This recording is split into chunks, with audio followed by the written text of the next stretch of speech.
আজকে আমরা বানাবো একটি পেপার গ্লাস, যেটা তোমাদের সবার খুব ভালো লাগবে।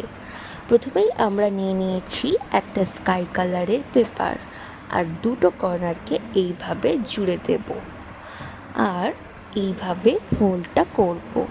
ভালো করে ভাঁজটা ফেলবে। দেখো উল্টো দিকটা এইরকম দেখতে লাগবে। আবার কাগজটাকে খুলবো, দেখো একটা ভাঁজ পড়েছে।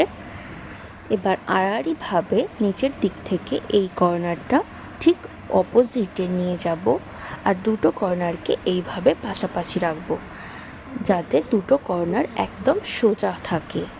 ভালো করে ভাঁজটা ফেলবো। দেখো অপোজিটটা এইরকম দেখতে হয়েছে। এবার চারটে আঙুল দিয়ে যে ভি শেপটা ওপরে হয়েছে তার ঠিক নিচে পর্যন্ত আমরা ফোল্ড করে দেব। ভাঁজটা সুন্দর করে ফেলবো। অপোজিটটা এরকম দেখতে হয়েছে। আবার এই দিকে আর একটা ভাঁজ ফেলবো, ঠিক হাফ পোর্শনে আবার একটা ফোল্ড করেছি, জায়গাটা একটু মোটা হয়ে যাবে। দেখো অপোজিটটা এরকম দেখতে হয়েছে। এবার অপোজিটটাকে এইভাবে আবার থার্ড টাইম ফোল্ড করব। এবার এই জায়গাটি আরেকটু মোটা হবে। প্রায় চশমাটা তৈরি হয়ে গেছে। এইবার চশমার ডান্ডিগুলোকে তৈরি করতে হবে। চশমার ঠিক সাইড থেকে এক সাইডের কাগজটা এইভাবে ফোল্ড করেছি।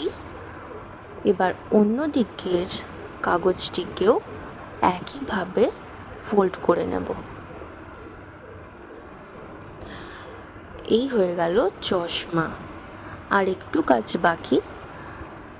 গ্লাসগুলোর ঠিক কর্নারটা একটু করে ভিতর দিকে মুড়ে দেব। এরপর আমি একটু চশমাটাকে ডিজাইন করে নেব স্কেচ পেন দিয়ে। তোমরা যে কোনো পেন বা রং দিয়েও করতে পারো।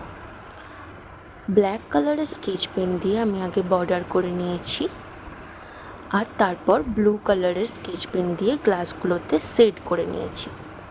ব্যাস, চশমাটা একদম ঠিকঠাক দেখতে হয়ে গেছে।